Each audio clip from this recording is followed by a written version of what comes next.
سورہ الاعراف میں نبی کریم صلی اللہ علیہ وسلم کے کچھ اہم کام بتائے ہیں کہ اللہ تعالیٰ نے نبی صلی اللہ علیہ وسلم کو ان کاموں کی طرف یا ان کاموں کے لیے مبعوث فرمایا. وہ یہ کام کرتے ہیں. چونکہ ہمارا موضوع چل رہا ہے سنت اور بدعت کا، تو بدعت کے حوالے سے بہت اہم بات اس آیت میں کہی گئی ہے.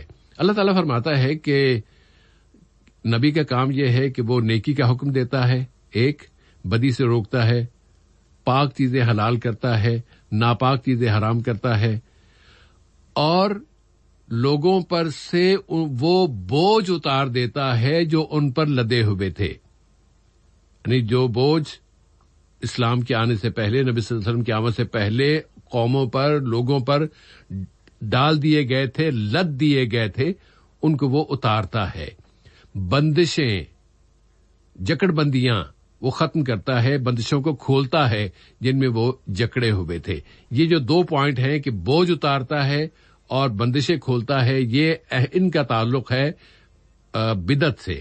اس کی ابھی وضاحت آ جاتی ہے. سورہ اسی آیت میں بندشوں اور بوجھ کی جو بات کہی گئی ہے تو اس کی وضاحت یہ ہے کہ اس دور کے لوگوں نے، ایسے لوگوں نے جن کو فقیہ کہا جاتا ہے، فقہ کے ماہرین کہہ لیں، جو کہ قانونی انداز میں معاملات کو ڈیل کرتے ہیں اور وہ قانونی موشگافیاں نکالتے ہیں. ایک پوائنٹ سے دوسرا پوائنٹ نکالا، دوسرے پوائنٹ سے تیسرا پوائنٹ نکالا، اور کہیں سے کہیں بات اصل کچھ سے اس کو کہاں سے کہاں پہنچا دیا، کسی اور جگہ لے گئے.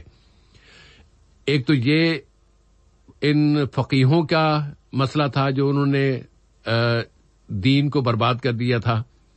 پھر راہبوں نے اپنے زہد، اپنے تقویٰ کہہ لیں، اپنے زہد کہہ لیں، اس میں مبالغوں کے ذریعے دین کو برباد کر دیا تھا. اور تیسرے مرحلے میں اس دور کی پھر جاہل عوام، اور عوام عام طور پہ جب تک کہ وہ علم خود حاصل نہ کرے یا نبی کے ذریعے جو علم دیا گیا ہے وہ اس کا مطالعہ نہ کرے، اس پر غور نہ کرے یا اس کو نہ پڑھے، تو وہ جاہل ہوتی ہے.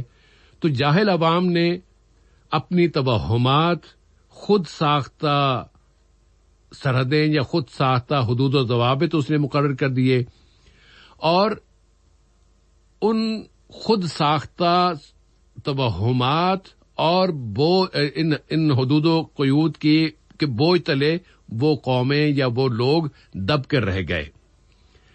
اور جن جکڑ بندیوں میں وہ انہیں کس دیا گیا تھا، پوری کی پوری قوم کو اور پورے کے پورے عوام کو، پیغمبر محمد مصطفیٰ صلی اللہ علیہ وسلم وہ سارے کے سارے بوجھ ختم کرتے ہیں، اتارتے ہیں، اور تمام کے تمام بندشوں کو توڑ کر زندگی کو آزاد کرتے ہیں.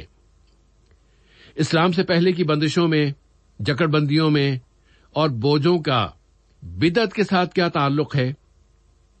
بدعت کے ساتھ تعلق اس طرح بنتا ہے کہ اس سابق نبی کریم صلی اللہ علیہ وسلم کی آمد سے پہلے کے جو فقیہ تھے، پہلے کے جو راہب اور سادھو تھے، انہوں نے عوام کو گمراہ کیا، اور نبی کریم صلی اللہ علیہ وسلم کی آمد کے بعد بدعت گھڑنے والے، دین میں نئی باتیں داخل کرنے والے لوگ یہ چاہتے ہیں کہ وہ جس طرح کی سابقہ پابندیوں میں لوگوں کو چند لوگوں نے اپنی مٹھی میں لے رکھا تھا، اپنے تابع کر رکھا تھا، ہم اس دور کو واپس لے آئیں.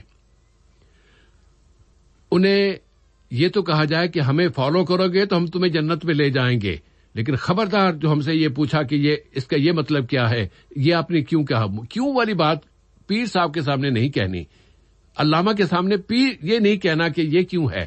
بس جس طرح وہ کہہ دے، آنکھیں بند رکھو، کان کھلے رکھو، تمہیں جو کہا جائے اس پر عمل کرو، تمہیں ہم جنت میں لے جائیں گے.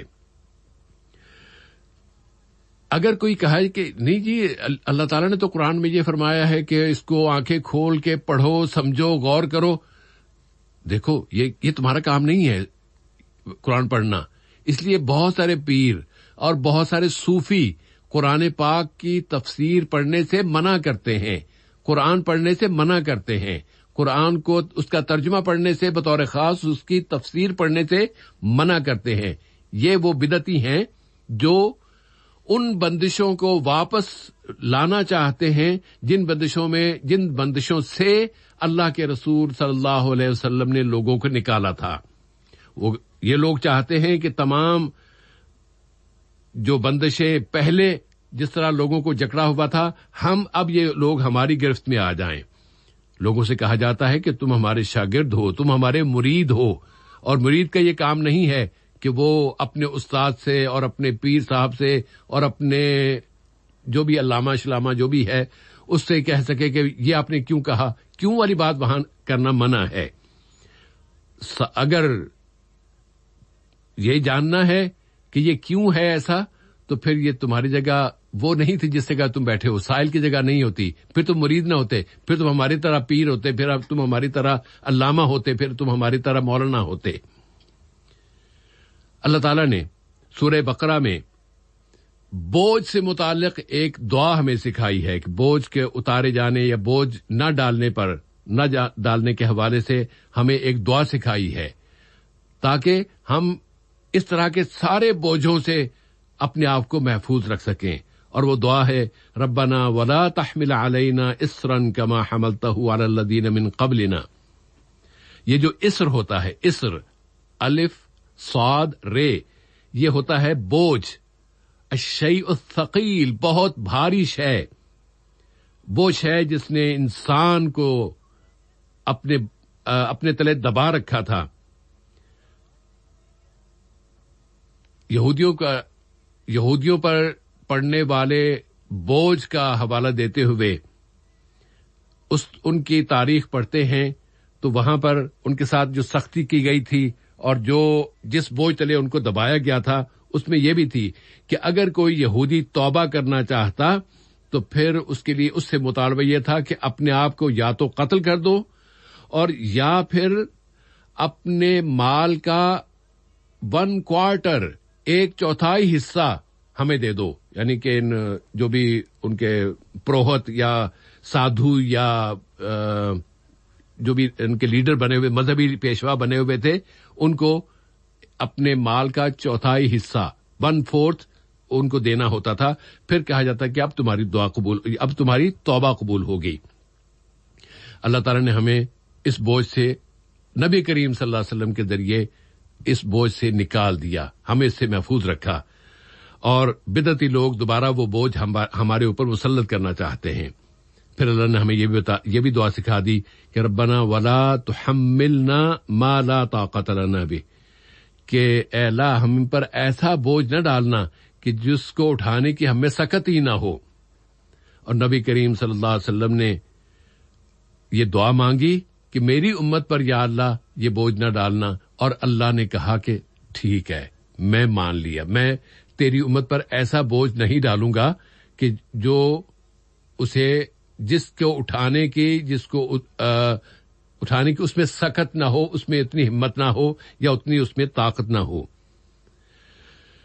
اللہ تبارک تعالیٰ کی طرف سے اتنا بڑا یہ انعام اللہ کے رسول نے مانگا اور وہ انعام عطا کر دیا گیا. مسلمانوں پر ایسا بوجھ اللہ تعالیٰ کی طرف سے نہیں ڈالا جاتا، لیکن دعا ہمیں یہی سکھائی گئی ہے کہ مسلسل تم اللہ سے مانگتے رہو کہ تم تو بہت کمزور ہو اور تمہاری کمزوری اس امر کی طالب ہے کہ جو بوجھ تم اٹھا سکتے ہو اس میں بھی کہیں اٹھاتے ہوئے تم فیل نہ ہو جاؤ، تم پس نہ جاؤ، تم برباد نہ ہو جاؤ، تم دب نہ جاؤ. اس لیے اللہ تعالیٰ سے ہر ایک مسلمان سے یہ کہا گیا کہ تم فردن اللہ سے مسلسل دعا مانگتے رہو کہ اے اللہ مجھ پر کوئی ایسا بوجھ نہ ڈالنا کہ جو میں برداشت نہ کر سکوں یا جس کو میں اٹھا نہ سکوں. پھر معافی کی بات آ گئی اسی آیت میں. جب اللہ تعالیٰ سے معافی مانگیں تو کس احساس کے ساتھ ہمیں معافی مانگنی چاہیے؟ معافی کہتے ہیں کسی چیز کے یا کسی نشان کے مٹا دیے جانے کو. ہم چونکہ ایک ایسے ملک میں رہتے ہیں کہ جہاں ہمیں اگر تھوڑے سے ہم سٹی سے باہر نکلیں تو ہمیں ڈیزرٹ نظر آ جائے گا. ریت کے صحرا میں اگر کوئی آدمی چلتا جا رہا ہو، اس کے قدموں کے نشان، اونٹ کے قدموں کے نشان دور تک نظر آتے ہیں. پھر ہوا چلتی ہے وہ نشان مٹا دیے جاتے ہیں یا مٹ جاتے ہیں۔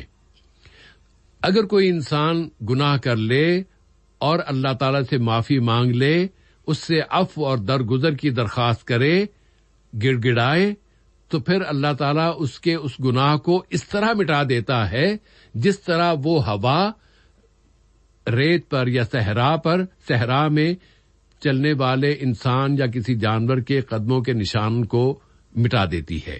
اس طرح معافی ان گناہوں کو ختم کر دیتی ہے جس کو توبۃ النصوحہ کہا گیا ہے۔ ایسی توبہ کہ جس کے بعد دوبارہ اس برائی کی طرف اس گناہ کی طرف انسان کا خیال نہ جائے یا اس کا کوئی ارادہ نہ کرے۔ اللہ تعالیٰ نے ہم لوگوں کے بارے میں یہ فرما دیا ہے کہ اللہ تم لوگوں کے ساتھ نرمی کرنا چاہتا ہے۔ اس کی دلیل قرآن پاک میں یہ سورہ بقرہ میں بتا دی گئی ہے۔ سورہ بقرہ میں اللہ تعالیٰ نے فرما دیا ہے کہ یرید اللہ بکم اليسر ولا یرید بکم العسر، کہ اللہ تمہارے ساتھ نرمی کرنا چاہتا ہے، سختی کرنا نہیں چاہتا۔ وہ سختی یا ایسی سختیاں جو بدعتیں تمہارے اندر لے کے آتی ہیں، تمہیں جن سختیوں میں جکڑ لیتی ہیں، ان بدعتوں کی طرف نہ جانا۔ اسی طرح اللہ تعالیٰ نے فرمایا ہے کہ وما جعل علیکم فی الدین من حرج، اور اس نے دین میں تمہارے لیے ہرگز کوئی تنگی نہیں رکھی ہے۔ اتنا سادہ، اتنا صاف ستھرا اور آسان دین اللہ کے رسول صلی اللہ علیہ وسلم نے اور قرآن پاک نے ہمیں دیا ہے۔ اس میں موشگافیاں ایک پوائنٹ سے دوسرا پوائنٹ نکال کے جو مختلف پابندیاں لگائی جاتی ہیں، نئی نئی چیزیں داخل کی جاتی ہیں، ان باتوں نے، ان بدعتوں نے اس دین کو ہمارے لیے، مسلمانوں کے لیے بوجھل بنا دیا ہے، مشکل بنا دیا ہے۔ اللہ کے رسول صلی اللہ علیہ وسلم ہمیں اس دین پر چلنے کی دعوت دیتے ہیں جو قرآن پاک میں اس کی آیات کی شکل میں بڑے سمپل سادہ طریقے سے آئی ہے کہ یہ کام کر لو بس کافی ہے۔ ایک چھوٹی سی مثال ذہن میں آئی ہے۔ ایک بہت مشہور صحابی ہیں، ان کے جنت میں جانے کی بشارت ان کی زندگی میں دے دی گئی، حضرت سعد ابن ابی وقاص رضی اللہ تعالیٰ عنہ۔ ان کے حوالے سے احادیث کی جو دنیا میں سب سے پہلا مجموعہ ہے احادیث کا، وہ ہے موطا امام مالک نے لکھی، انہوں نے جمع کی تھی احادیث۔ موطا امام مالک میں صحیح سند کے ساتھ یہ حدیث موجود ہے کہ حضرت سعد ابن ابی وقاص عشاء کی نماز بس 5 رکعت پڑھا کرتے تھے، 4 فرض 1 وتر، اس کے علاوہ کچھ نہیں۔ اللہ تعالیٰ نے حکم دیا تھا نماز پڑھو، یہ فرض ہے، فرض ادا کر دیے۔ اللہ کے رسول نے فرمایا کہ وتر پڑھو، 1 وتر پڑھ لیا۔ وہ مسلسل یہی پڑھ رہے تھے اور اللہ نے ان کو جنت کی بشارت بھی دے دی۔ ہمارے فقیہوں نے 5 کے بجائے 17 رکعتیں بنا دی، اور ان میں سے 4 رکعت جن کو کہا جاتا ہے سنت غیر مؤکدہ، اس کی کوئی دلیل سرے سے ہے ہی نہیں، لیکن کہتے ہیں کہ نہیں آپ پڑھیں گے۔ اب یہ جو مشکل میں ڈال دی، اس کی وجہ سے کتنے لوگ ہیں جو عشاء کی نماز پڑھتے نہیں ہیں کہ کون 17 رکعتیں پڑھے۔ اللہ کے رسول صلی اللہ علیہ وسلم نے تو حضرت معاذ ابن جبل کو جب انہوں نے لمبی تلاوت کر دی تھی تو ڈانٹ دیا تھا، افتان انت یا معاذ، کیا تم لوگوں کو فطرے میں ڈالنے والے ہو، بہت زیادہ فطرے میں ڈال دینے والے ہو معاذ۔